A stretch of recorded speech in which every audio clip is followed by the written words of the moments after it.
himself. And why should I believe that that's an action of a prophet? What's the oldest copy of the Old Testament that we have? About 250 BC, right?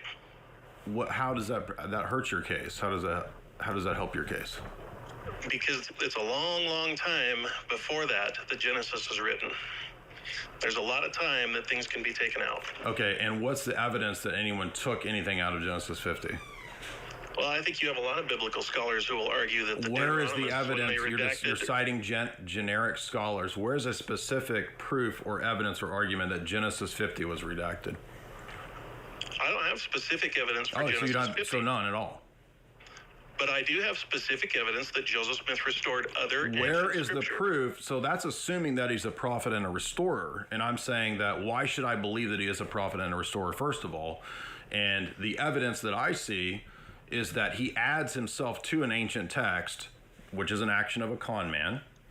And there are no texts that have any mention of Joseph Smith prior to Joseph Smith of Genesis 50.